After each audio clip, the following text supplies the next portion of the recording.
Hello everyone, thank you for joining us here on KlingsporFIT today. We know that you probably have some chores and some fun things that you could be doing, and we really appreciate you taking time out of your day to learn more about your health and things you can do to improve it.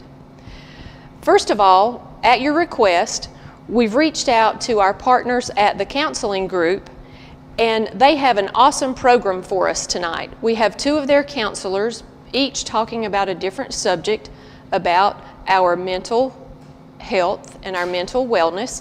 So this is something that I'm really happy that you've tuned in for. So let's jump right to it.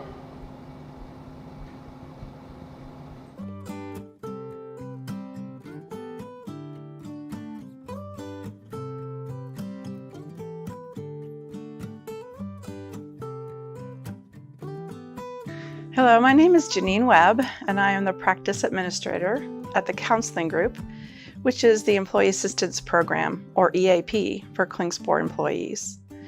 And what that means is that you and your family, your household, has 3 free visits with us every year. And it doesn't have to be someone who's on your insurance. It can be anyone who lives in your household. 3 free visits. And we have 7 different counselors with different specialties who have expertise and experience in different areas. We also have a counselor on call 24 hours. So if you call our main number after hours, there are instructions on how to reach the on-call counselor after hours. And so we encourage you to give us a call. It's very, very easy to set up an appointment. It takes less than 5 minutes, and it's completely confidential. Klingspor will know how many employees come, but not names. We don't give any personal information. So unless you would like to share that with someone at work, your workplace will not know that you called us. And so going back to making an appointment, it's very easy to do that. You just give us a call, and we take your name, your phone number, and your birth date, and then we look at the schedule. If you're comfortable sharing your concerns, we can match you with the right counselor. I want to encourage everyone that you don't have to have a serious mental concern to give us a call. We all have stress in our life, whether it be parenting, whether it be life at work, marital, if you have issues with anxiety or depression. You don't have to have anything seriously concerning to come and see us. We all have stress, and sometimes talking to someone with a little bit of a different perspective can be helpful. I encourage you to take advantage of this benefit. Like I said before, it's 3 free visits for yourself or anyone who lives in your house, and that renews every year. And so it's really easy to call us and make an appointment. If you would like to go beyond those 3 free visits, we will follow your insurance. And again, you can email us, you can call us. It's really easy to set up an appointment. We also offer telehealth appointments, which is either a video or a phone call, if that's more comfortable for you. So again, I really encourage you to take advantage of this benefit that Klingspor provides. Mental health is so important, and we would like to serve our community. Thank you.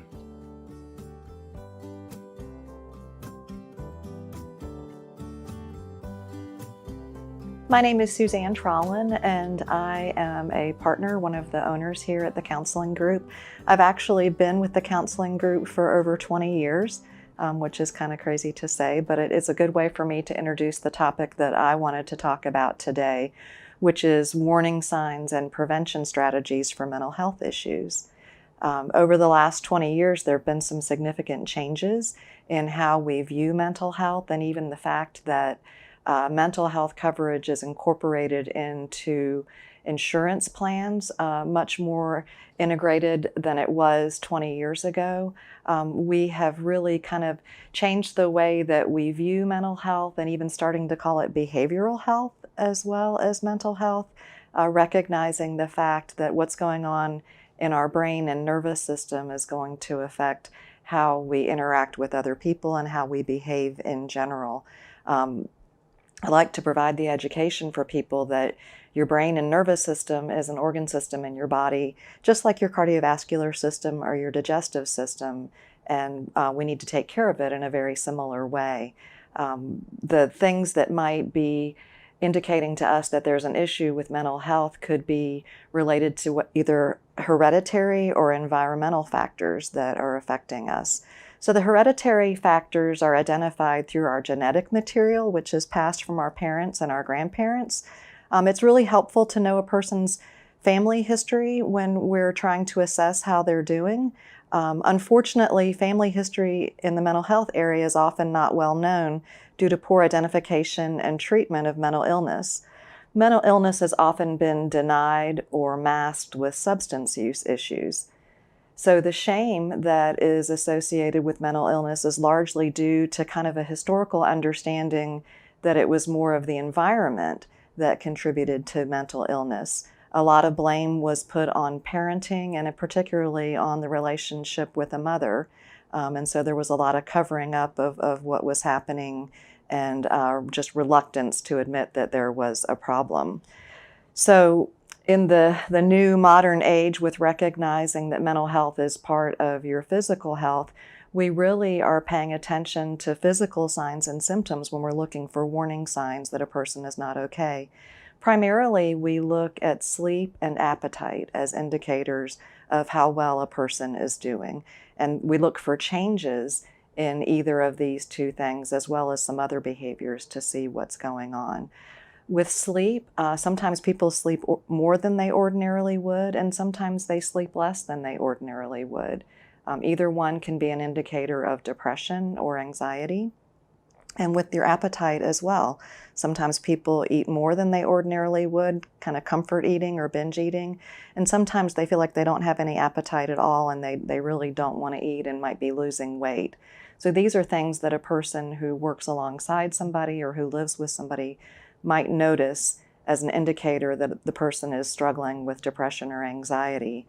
As well as any changes in their routine. It could be that they're having a hard time getting up in the morning and they might be late for work. They might not be as productive or as focused at work as they ordinarily are. So to kind of reiterate, we're looking for a change in some of these things. We also can notice a change in their appearance, that maybe they look disheveled, that they're not taking care of their grooming as well as they ordinarily would, that they're losing weight or gaining weight. So in order to prevent mental health problems, we really want to pay attention to your body, your physical health as a start. Quite often, the person who is beginning to feel depressed or anxious is the last person to really be aware of it. That a lot of times another person can observe these changes in someone better than that person can themselves. It's really great if the person who observes the changes is willing to make a tactful comment about what they notice, specifically about what they notice in a person that might be of concern. Likewise, we really encourage people to mention how they're feeling in conversation with their friends and family.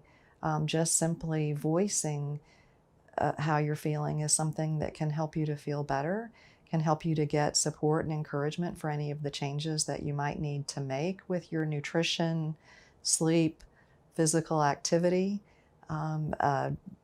Making a statement aloud to someone about intended changes that you want to make can help you to gain support and have accountability for those changes as well.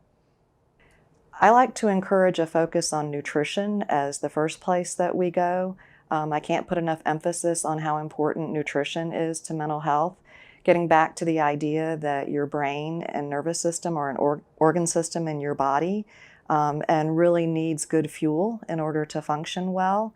It's really the same general kinds of health guidelines that you're going to receive for cardiovascular health or anything else, that we want to encourage a diet that is high in protein, as well as fresh fruits and vegetables, and plenty of water. Protein is the building block for your brain and nervous system cells, And fresh fruits and vegetables are high in antioxidants, which help to repair the damage that stress or injury can do in your nervous system. It's the same kind of guidance that you're going to get for everything with nutrition for health. One of the things that I run into pretty frequently in talking with clients is that they don't eat often enough. A lot of people that I speak with are only eating once or twice a day, and that's just not going to work. Really want to encourage people to eat frequently.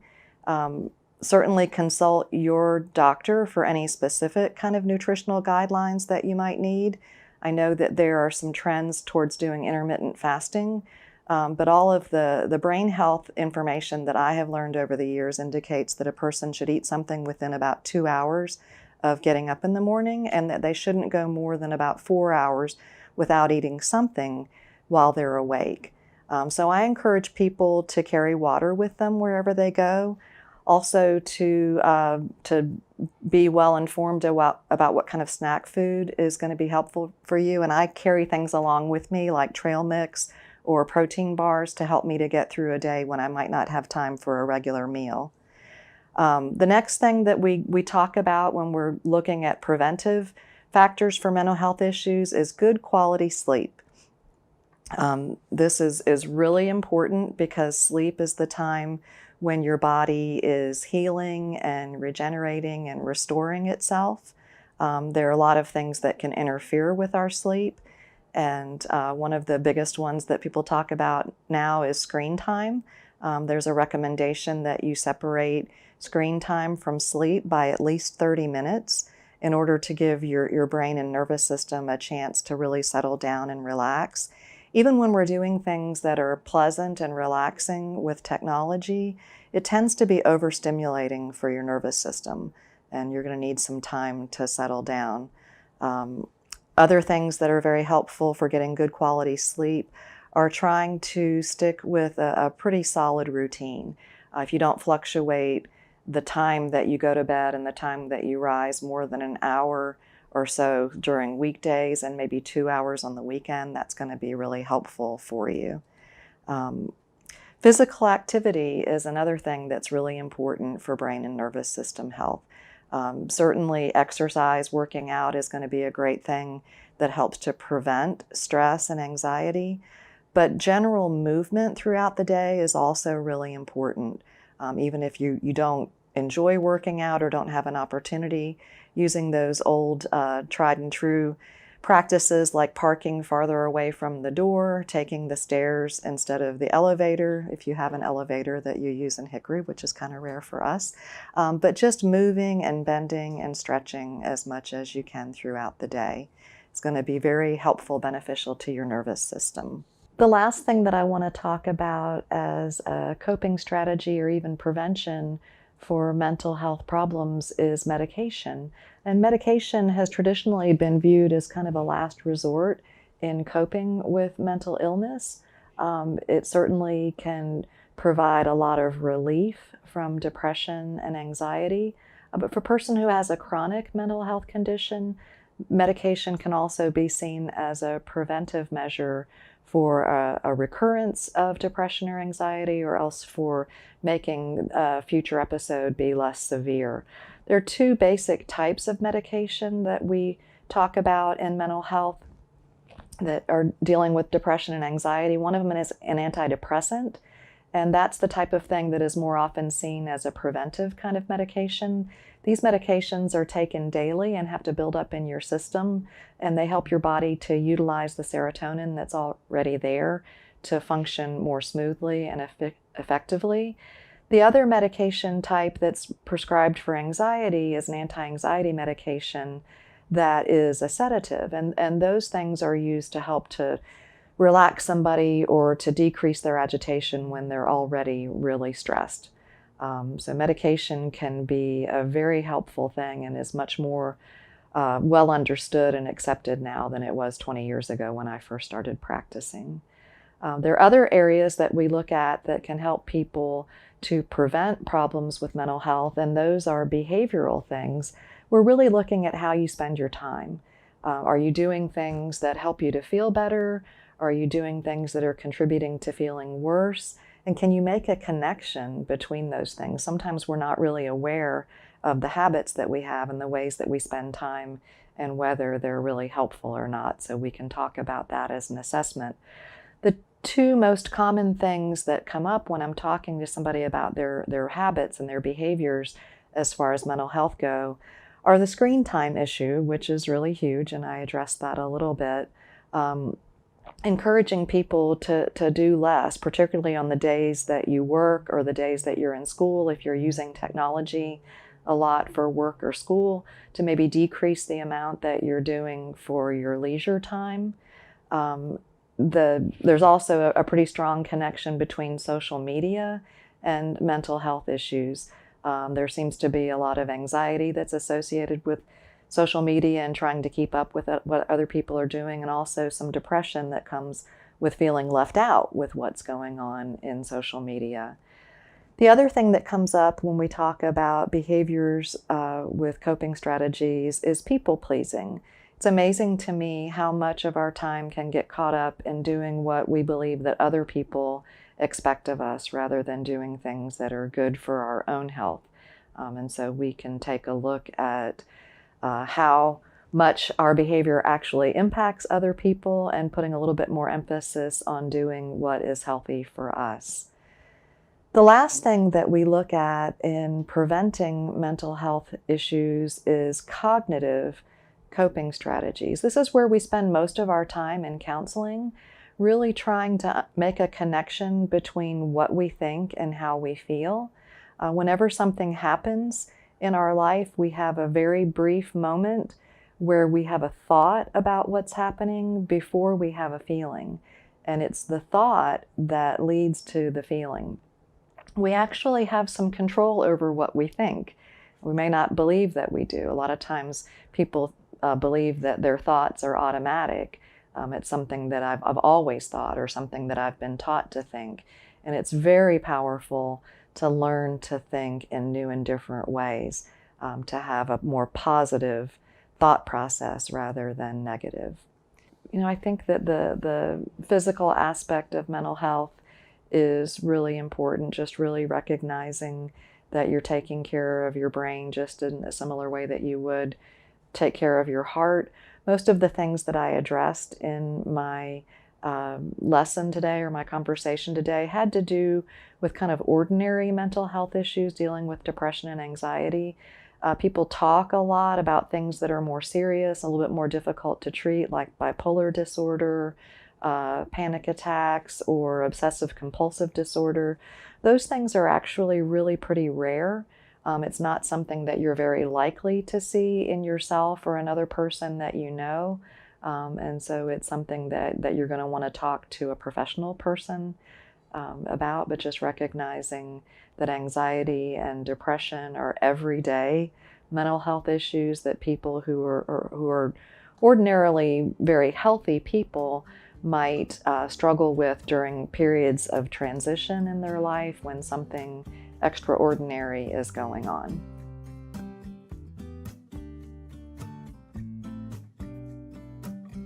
Hello, my name is Marlis Kaiser, and I work at the counseling group, and I'm a counselor here. And today I'm going to be talking about stress and anxiety and what it is and what to do about it if it becomes too much to handle. So I'm going to talk about the difference between stress and anxiety. So let's think about stress first. Stress is anything that is a demand that is placed on your body or your mind. So multiple demands that are placed on you can be more stressful. Let's pretend that this block is me or you. Now, these blocks over here, these are going to be stressors. Maybe work. Maybe kids. Bills. What about having a baby? Moving. A death in the family.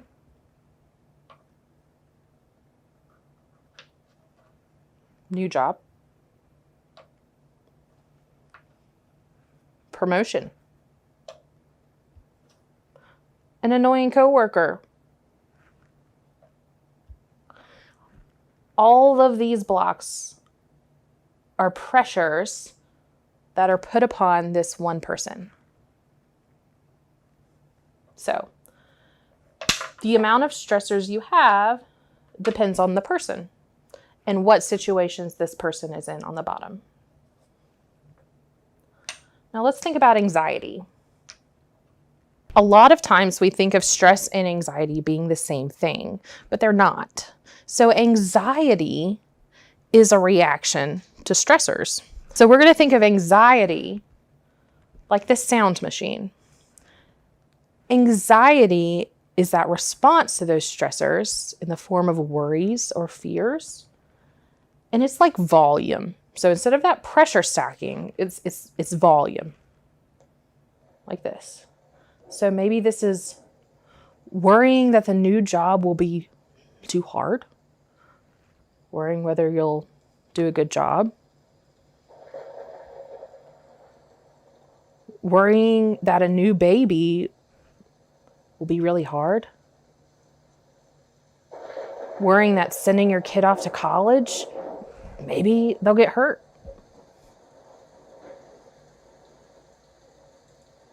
Maybe being afraid that you'll lose your job and won't be able to pay for what you need.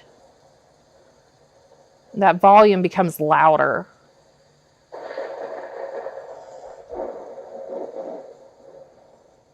So stress is that pressure. Anxiety is the volume. So some bit of anxiety and stress are important and they're helpful. So for example, if we didn't have any pressure, so here's you or me, and here's some pressure. We have to go to work. We have to take care of the baby.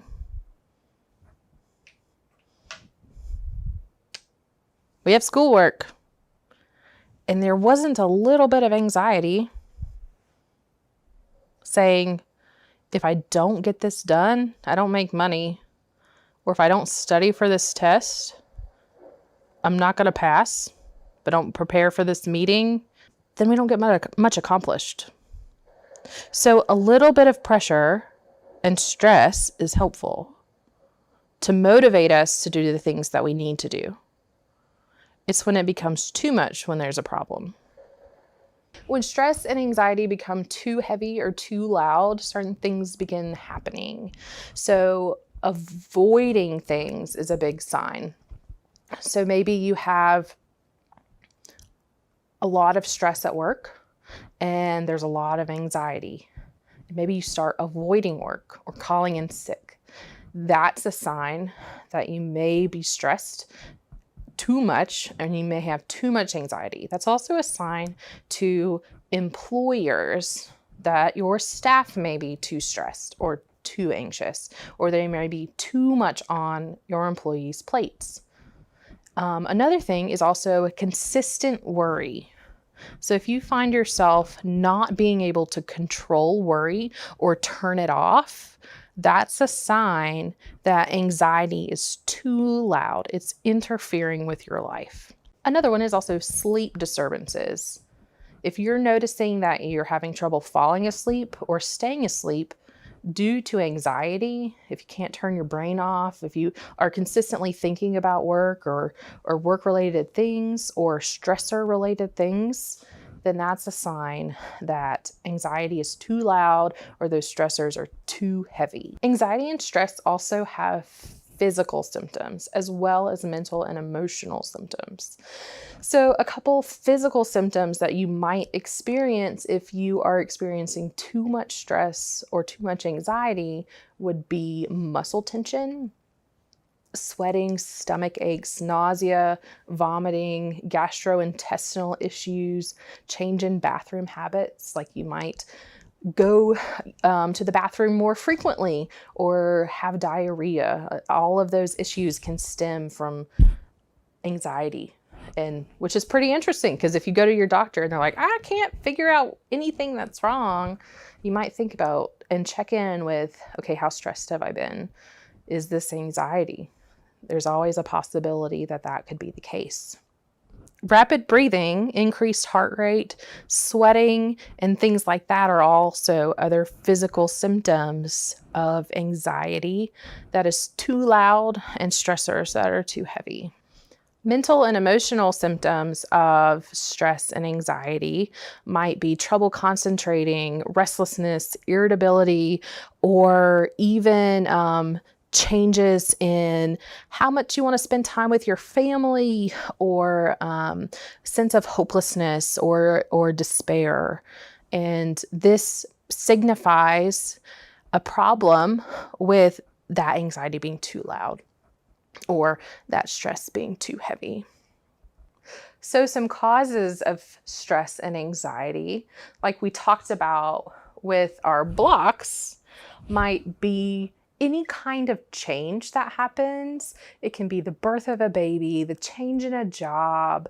It can be things that you view as positive or things that you view as negative. It could be the death of a family member, a move, your kids going to school. COVID had a very big impact on the world as well as our individual lives, and that changed how we lived and how we worked and how we experienced life with our family and our friends. So that was a big change that caused a lot of stress, and that may have caused financial changes in some of our lives. So anything that causes a change or anything that you view as a stress or something different, it may be a short-term stress, such as maybe you have a child getting married, and that can be a huge stress. Or maybe it's a long-term stress, such as COVID. That was a big long-term stress. We didn't know how long it was going on. We didn't know what was going to happen. It was a long-term stress that involved different kinds of consequences over a long period of time. What type of stress it is, whether it's the long-term or short-term, can have a big impact on how we handle the stress. So if it is a lot of stress over a short amount of time, we are more likely to be able to handle that well. And if it's a lot of stress over a long period of time, that's whenever it becomes harder. Imagine you're lifting weights. Now, sometimes people lift really heavy weights for very few repetitions. And then sometimes people lift lighter weights for more repetitions. But imagine you were lifting a very heavy weight, but you had to lift it 100 times. So that very heavy weight can be managed for a short time. And a small weight can be managed over a long time, but it's really hard to manage that really heavy weight over a long amount of time. A question I get asked a lot is, when do I ask for help? And I think this is a great question, and I usually answer like this. If something is interfering with your ability to live your daily life, that's the time to ask for help. You don't have to do it alone.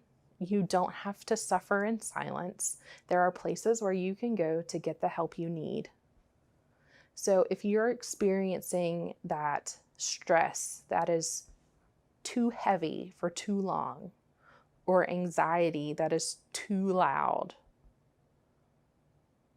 there are ways and tools that can be given to you that can help you manage those stressors and to turn down that anxiety, because anxiety is that response to those stressors. And there is always going to be an option. If you're having thoughts of harming yourself, seek immediate attention. So whether that's making an appointment with a counselor, call right away and say, okay, I need an emergency appointment, whether that's calling the mobile crisis unit, whether it's going to the mental health urgent care in Hickory, or whether that's going to your emergency room of your choice. The emergency room is there to save your life. So whether it is a heart attack or thoughts of suicide, they will help you. So their goal is to keep you alive. So there's always going to be somebody there who can help. So don't hesitate to reach out and seek help if you need it, and when you need it. There will be somebody there always. Everybody should have a good counselor. And remember, this is important. If you don't have a good experience your first time, it's okay. Because there's hundreds of counselors in the world, but there's only one you. And the important thing is to find somebody that you get along with and you can talk to. And your counselor is not going to get mad at you or offended, because it's not about them, it's about you. And ask for what you need, which can be very difficult. And asking for help can be sometimes the hardest step you take. And you can do it. I believe in you. You might be thinking, I don't even know you, but I believe in you. Thank you and good night. Thank you and great day.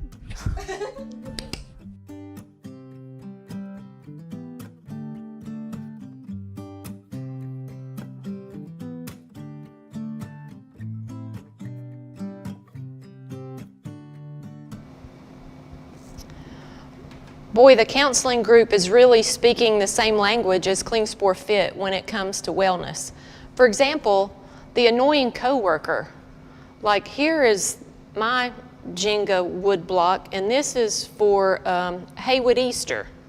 So, this is quite a big block here, but no, seriously, I'm just kidding. Haywood's one of my favorites, but we do speak the same language as the counseling group when it comes to healthy eating.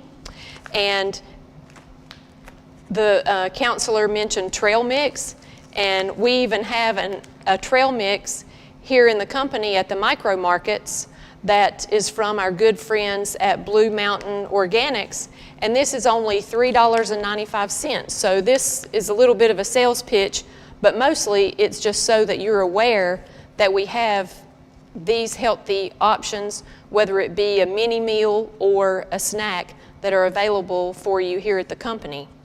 And another thing is a video that you've probably seen in the past. It's called Healthy Water at Klingspor, and you can check this video out on KlingsporFIT.com, and it's just listed in the videos. You have to scroll down a little bit because we showed it or uploaded it a good bit in the past, but it tells about all the locations in the company that have the healthy water and how it's processed, and also some information about how we're saving on plastic bottles going in the landfill.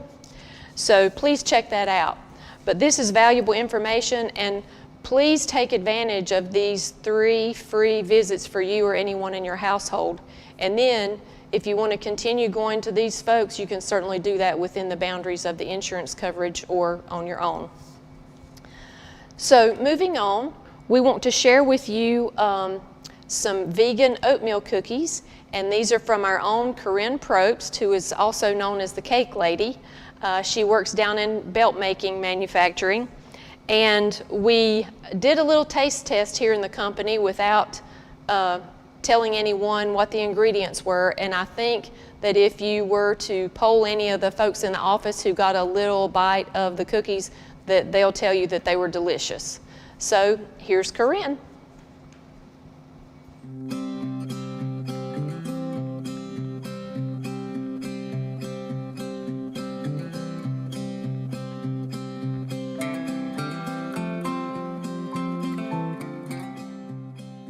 Hey guys, so today I'll be making oatmeal vegan cookies, and these are the 11 ingredients that go inside of them. In a large mixing bowl, I'll be stirring together all the dry ingredients. In a separate bowl, I will beat my aquafaba and add my oil and my almond butter. Now the mixture will deflate a little, but that's okay. Next, I prepare a baking sheet with parchment paper and place my scoops on my baking sheet approximately 1 inch apart, and then I put them in a preheated oven at 350 degrees. Ta-da! After baking for about 12 to 14 minutes, here are your vegan oatmeal cookies. Now I know you're probably thinking that them are pretty big, but that's okay. Until next time, have a blessed day, and always remember to smile.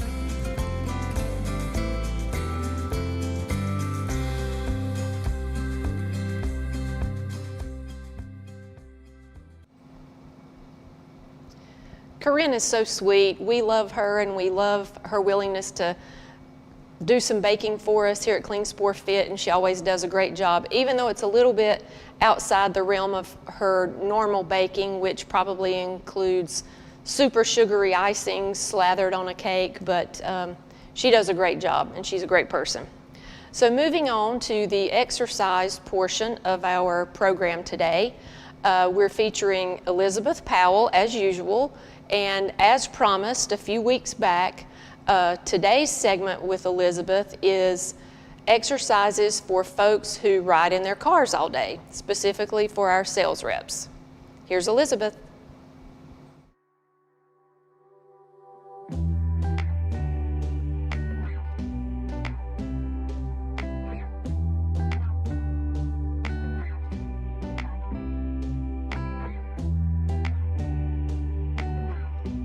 Hello, this is Elizabeth Powell, and I'm here to show you some yoga poses for those of you that are constantly riding in the car all day.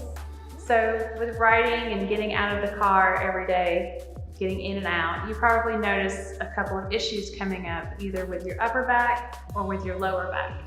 So these poses are going to help you to alleviate some of that constant pain. So the first pose that we're going to do is a seated side bend. And this is something that you can do in the car while you're stopped or right before you get out of the car to go see a customer. So we're just going to sit in the car.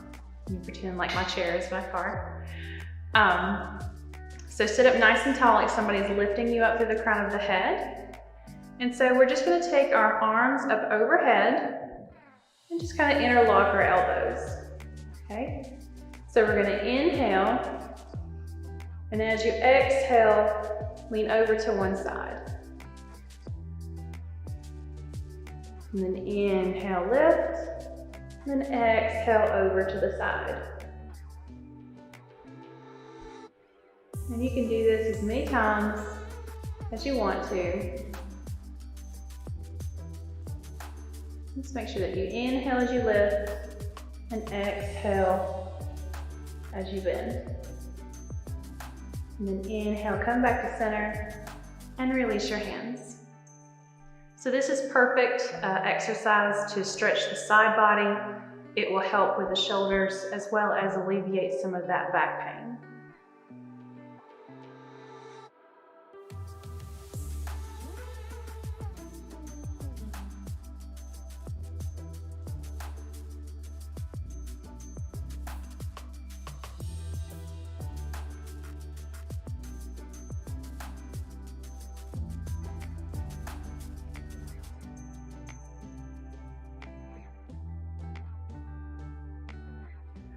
So the next pose I'm going to show you is just a simple, easy seated twist.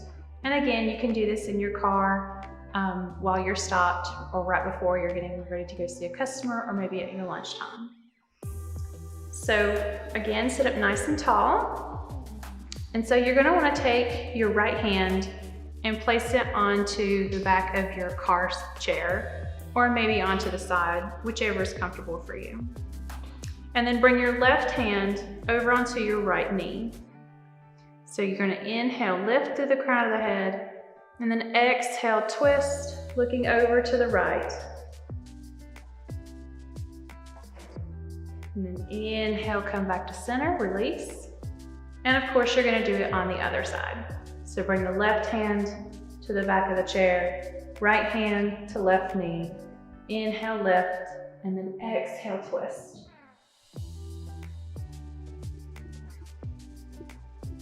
Coming back to center. So this will help with the cervical spine, the shoulders, and also decompressing the lower back.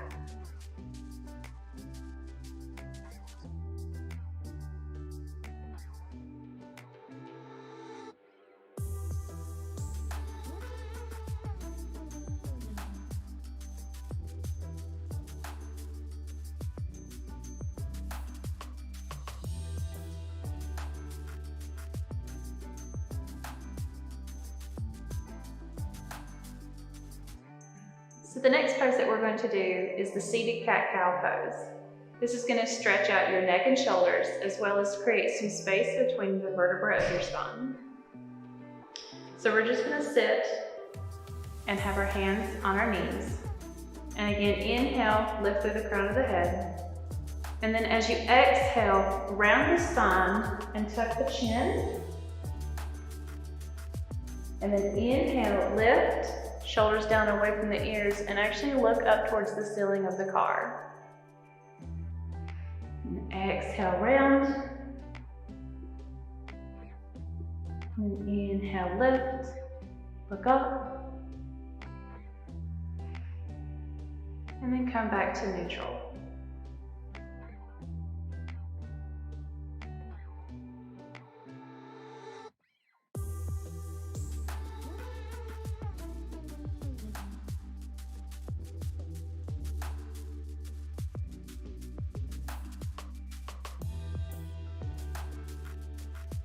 So the next pose that we're going to do is a standing forward fold. So you can actually get out of the car for this one and stand next to your car. So I'm going to turn to the side so you can see me. So you're going to bring your feet together. Okay. We're going to do a little modified position for this. Just because with a lot of forward folds, a lot of people tend to round in the back. And that actually puts a lot of pressure in the low back. So I want to make sure that you're doing it correctly. So actually go ahead and bring your hands kind of below your bottom. And as you exhale, you want to hinge from the hips and kind of bend the knees and bring the hands down the backs of your legs. And then inhale, kind of lift up a little bit. And then exhale, bring the hands all the way down as far as comfortable for you. You'll notice that there's a generous bend in my knees, especially for those of you that might have tight hamstrings.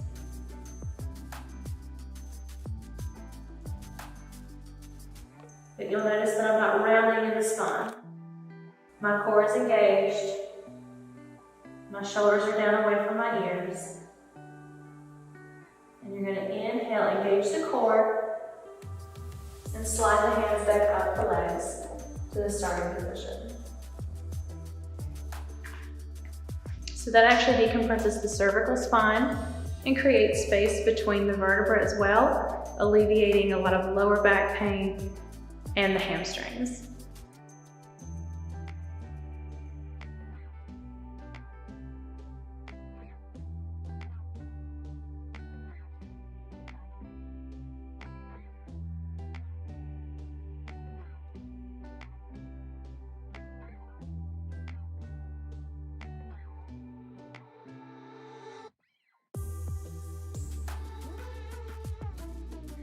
So for our last pose, we're going to do a modified lunge.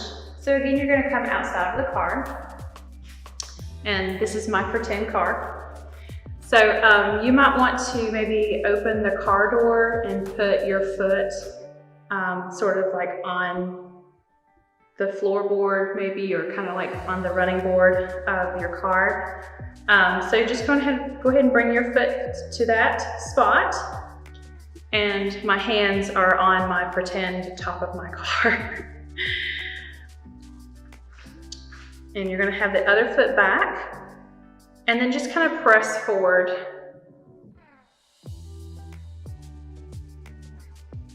Making sure that the knees do not go past the toes. And then come back to center. And of course, what you do on one side, you want to do on the other.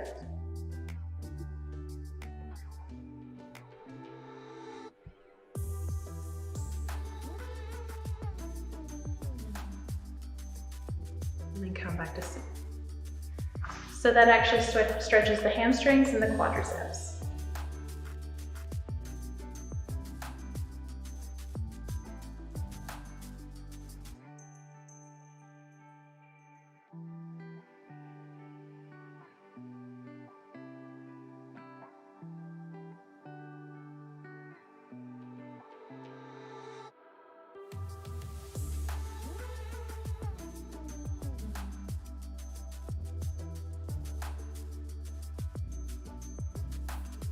So thanks for joining me, and that was some great yoga poses for yoga in the car.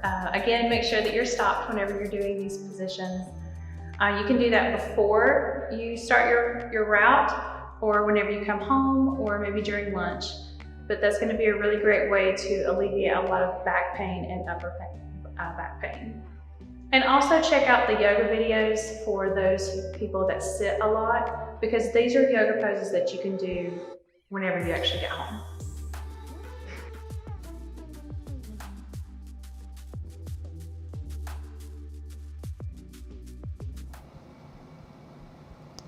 No matter what your job is here at KlingSport, Elizabeth always seems to have some great exercises to help us feel better.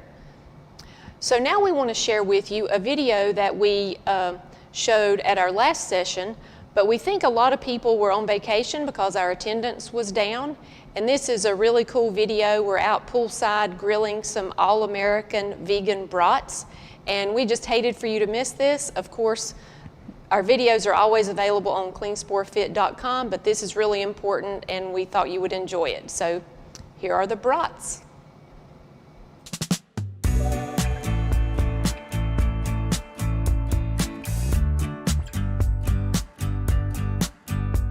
What could be more American than a cookout by the pool with friends on a warm summer day? Our healthier vegan bratwurst will give you all the enjoyment of that familiar summer feeling while still helping you meet your health goals.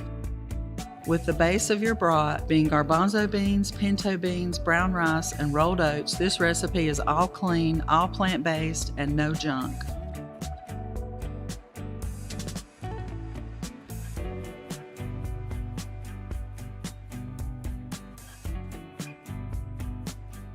Garbanzo beans, also known as chickpeas, contain several vitamins and minerals. They are rich in plant-based protein and may benefit digestion.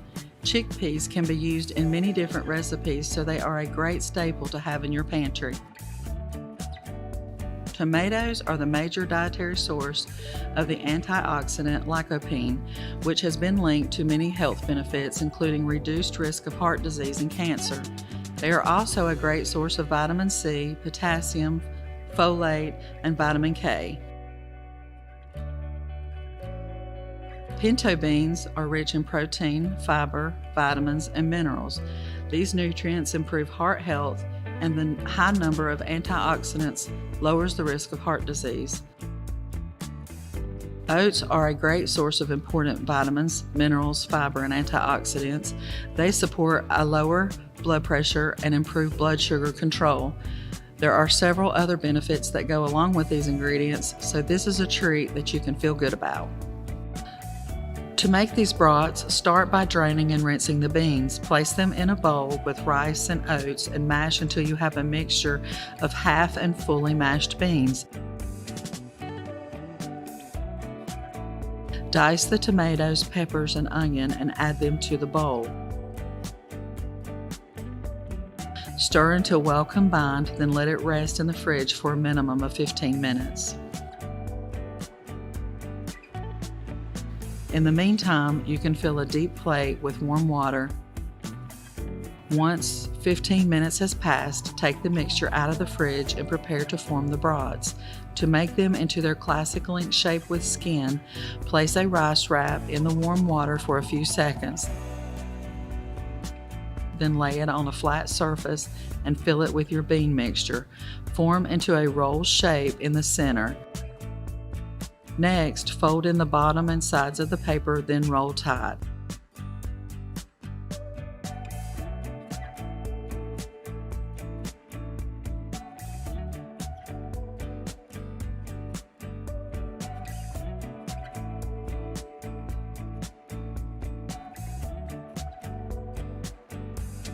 Cook the brats in a dry skillet over medium heat or on a barbecue grill for 5 to 10 minutes.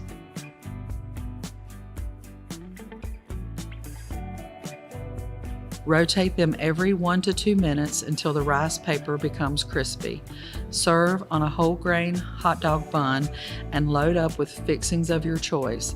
If you choose to put your brat in a bun, it might taste even better to toast the bun slightly to give it a satisfying crunch.